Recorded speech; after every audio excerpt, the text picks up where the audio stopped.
السلام عليكم. عمرك فكرت ايه اوحش شخصية انت ممكن تعيشها؟ او عمرك فكرت ايه اوحش دور في الحياة انت ممكن تلعبه؟ شخصية بقى تعيشها وتعيش اجواءها وتعيش ظروفها والكلام ده، حاجة كده زي الممثلين لما يقول لك انا بعد الدور ده معرفتش اطلع منه وفضل عايش معايا ومكمل معايا. انا هكلمكم بقى على دور اللي بيعيشوا في الحياة العادية في الأغلب ما بيعرفش يطلع منه، عشان يطلع منه بيبقى الموضوع صعب جدا وبيأثر عليه وعلى حياته وبيبهدله.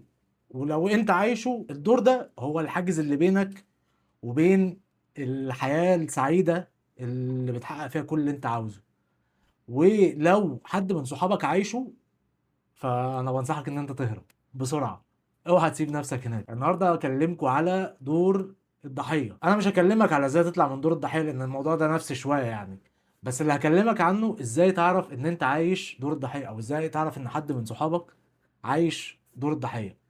اول حاجة واهم حاجة واكتر حاجة هتلفت نظرك ان الشخص ده دايما بيشتكي. كل ما تقعد معاه يفتح وصلة شكوى ما بتنتهيش. دايما بيشتكي من ظروفه، دايما بيشتكي من حياته، دايما بيشتكي من شغله، دايما بيشتكي من صحابه، لو متجوز دايما بيشتكي من مراته، ولو بيسافر دايما بيشتكي من السفر، ولو مش بيشتغل دايما بيشتكي من قلة الشغل. عمره ما بيتكلم في حاجة غير وكلامه دايما سلبي ومليان شكوى. تحس كده ان هو بيطلب التعاطف، بيقول لك اتعاطف معايا، بص انا تعبان ازاي، بص انا حياتي صعبه ازاي. تاني حاجه والنقطه دي يعني هتلاحظها قوي قوي قوي اذا كنت انت بتعملها او اذا كان الشخص اللي انت عايز تعرف هو عايش دور ضحيه ولا لا بيعملها، وهي ان الشخص ده عمره ما بيتحمل مسؤوليه حاجه او عمره ما بيواجه نفسه في مشكله هو فيها. واحد مثلا قضى تجربه فاشله، مثلا جواز فاشل او كده، يقول لك اصل مراتي كانت كذا، واصل الظروف كانت كذا، واصل الدنيا كانت كذا. واحد دخل بيزنس وما اشتغلش، اصل السوق كان نايم. يعني مش مثلا انت ما ذاكرتش الموضوع كويس، لا هو السوق كان نايم. يعني مثلا انت ما عملتش اللي عليك كله، لا اصل السوق كان نايم.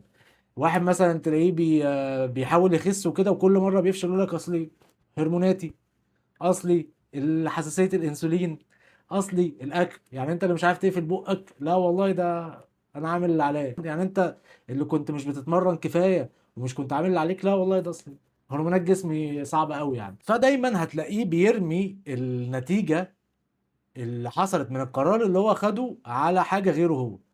عمره ما بيبص في المرايه كده ويقول اه انا اللي كنت السبب في ان المشروع ده يفشل، او انا اللي كنت السبب في ان انا ما حققتش اللي انا عاوزه، او انا قصرت في كذا، او انا قصرت في كذا. عمره ما بيواجه نفسه بالحقيقة اللي حصلت. ثالث حاجة هتعرفك الشخص اللي قدامك ده عايش دور الضحية ولا لا، هو ان انت كل ما تتكلم معاه في حاجة تلاقيه بيعلي عليك. تبقى مثلا تقابله في الشغل تقول له اصل انا تعبان، انا مش نايم غير 3 ساعات النهارده، يقول لك ده انا نايم ساعة واحدة. يبقى تقول له مثلا اصل انا تعبان، انا مطبق بقالي يوم عشان بخلص الشغل اللي ورايا عشان انجزه، مش عارف ايه. يا عم ده انا بقالي يومين ما نمتش. تنزل تتمرن معاه تقول له انا ما اكلتش حاجة قبل ما اجي فممكن التمرين ما تبقاش كويسة. يا عم ده انا بقالي 3 ايام ما اكلتش حاجة. يا عم تقابله تقول له اصل انا مزنوق في فلوس ومش عارف ايه، يقول لك هو انت شفت زنقه؟ ده انا عليا وعليا وعليا.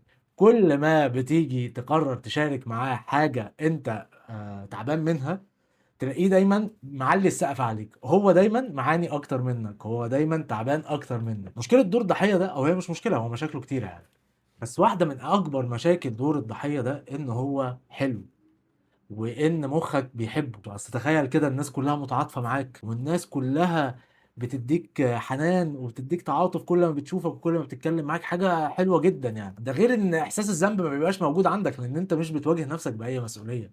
يعني انت ما حطيتش نفسك في حته المواجهه وحاسبت نفسك على حاجه، فدايما المشكله مش من عندك، فانت دايما شايف نفسك باحسن شكل، فده مش بيديك مساحه ان انت تتعلم من اللي حصل في التجربه السابقه. فوقت ما هتيجي تدخل تجربه تاني او تيجي تدخل شغل تاني او تيجي تتجوز تاني هيحصل معاك اوحش من اللي حصل في اللي قبلها، وهتعيش دور الضحيه اكتر واكتر، ومش هتقدر تخرج نفسك من الشخصيه اللي لبستك دي، شخصيه دور الضحيه، ان انت دايما مظلوم وان انت دايما الدنيا جايه عليك وان انت حياتك وحشه وان انت ربنا مبتليك دايما بكل حاجة وحشة ممكن تحصل وان انت كل حاجة ضدك، ودايما هتبص على كل حاجة حواليك بالنظرة السلبية دي، وهتفضل يعني تتشفط في دور الضحية اكتر واكتر. انا هكلمك بقى على مشكلة دور الضحية في حد معاك، يعني حد صاحبك وكده كصديق كويس.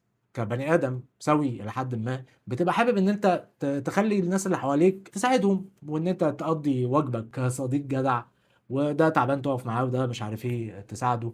بس الشخص اللي عايش دور الضحية ده هو مش بيدور على مساعدة، هو مش بيدور على ان انت تاخده تشده من ايده وتطلعه بره المشكلة اللي هو فيها دي. هو يا اما انت تاخده تشده وتطلعه من اللي هو فيه، يا اما هو هيسحبك لمشاكله وحياته السوداوية دي. عشان كده في اول الفيديو قلت لك لو حد من صحابك عايش معاك الدور ده، اهرب، اهرب، لان انت مش دورك في الحياة ان انت تخرج كل الناس اللي تعبانة في حياتهم من الاذى والتعب اللي هم فيه، لان انت عمرك ما هتساعد حد هو مش عايز يساعد نفسه. دور الضحيه ده اللي بيبقى عايش فيه ده، هو بيبقى مبسوط بالدور اللي هو فيه ده، وهو مبسوط بالظروف اللي حاصله دي، رغم ان هو مديك انطباع على ان هو تعبان وكده، بس هو مبسوط باللي بيحصل. مهما اتمدت له ايدين لناس عايزه تشده، هو هيفضل يبعد الايادي دي، ومش هيمسك في اي ايد تطلعه منها، لان هو ما عندوش الجرأة ان هو يواجه نفسه ويواجه صعوبة ان انت تتغير. في حاجز بينك وبين ان انت تعيش حياة سعيدة، وهو دور الضحية. لان انت دور الضحية ده هو اللي موقفك عن كل القرارات الشجاعة اللي انت عايز تاخدها في حياتك. دور الضحية ده هو اللي موقفك على التغيير. دور الضحية ده هو اللي موقفك على ان انت تعمل الحاجة اللي نفسك فيها دي. دور الضحية هو اللي موقفك على ان انت تجرب، على ان انت تتعرف على ناس جديدة، على ان انت تعيش حياة منتجة، تعيش الحياة اللي انت نفسك تعيشها، اللي انت ممكن تعيشها عادي وكلنا نقدر نعيشها. لان انت اول ما بتفكر في اي حاجه بتفتكر ده اصل انا زمان حصل معايا كده فانا مش هجرب تاني، مع ان الفشل او ان انت تمر بتجربه صعبه دي هي خطوه اساسيه، وكده كده هتحصل لك في الحاجه اللي انت عايز توصل لها. وهي دي صعوبه الحاجه الجديده، يعني هي دي صعوبه ان انت تخرج نفسك من حاجه، او ان انت تغير ظروف اللي حواليك. دايما بتاع دور الضحيه ده هيفضل بيشتكي من العالم اللي حواليه، وهيفضل يشتكي من ظروفه. طيب غير الظروف، غير العالم اللي انت فيه ده. مش هتقدر، يبقى تغير نفسك، لان ما قدامكش حل تاني. طول ما انت مش هتقدر تغير العالم اللي انت فيه، وده حاجه مستحيله، اللي بيحصل في العالم ده مش بايدك ان انت تغيره، غير نفسك. كل الناس عندها مشاكل، كل الناس بتبتلى، دي سنه الحياه، دي سنه ربنا على الارض. هتبتلى في الحياه، دي سنه الحياه. محدش اختار ان هو يبتلى، محدش اختار ان هو يعيش في مشاكل، بس كده كده هتحصل لك مشاكل. والمشاكل دي هي طريقك ان انت تكون شخص احسن. ازاي هتعرفه؟ في الطريقه. مفيش حد بيتطور، مفيش حد بيتحرك من مكانه وهو حياته حلوه، وهو حياته بسيطه، وهو حياته مليانه سهله، واي حاجه بيتمناها بيلاقيها. ده بالعكس، ده انت لما بتلاقي مثلا ناس ربنا مبارك لهم في فلوسهم ومعاهم فلوس، وعيالهم كل ما بيطلبوا حاجه بيديها لهم، عيالهم دول بيطلعوا عيال تلفانه. لو انت شايف ان انت اكتر واحد عندك مشاكل مثلا في الحب، في العلاقات، فمبروك، انا من مكاني هنا بديك جايزه اكتر واحد تعب في حياته. لو انت شايف ان انت اكتر واحد تعب في علاقاته باصحابه، مبروك، انا من مكاني هنا بديك جايزه اكتر واحد عانى في حياته مع صحابه، في علاقاته في حياته. شفت؟ ما فرقتش في اي حاجه، ما فرقتش في اي حاجه، بالعكس، ده اذتك اكتر وخلتك تعيش دور ضحيه اكتر. اتمنى ان احنا نقدر نتخطى المرحله دي، اذا كنت انا او اي حد من اللي هيشوف الفيديو ده، لان هي حاجه وحشه جدا. لو حد عنده تجارب مع دور الضحيه يا ريت يقولها لي في الكومنتات، ومستني اسمع رايكم في الفيديو، والسلام عليكم ورحمه الله وبركاته.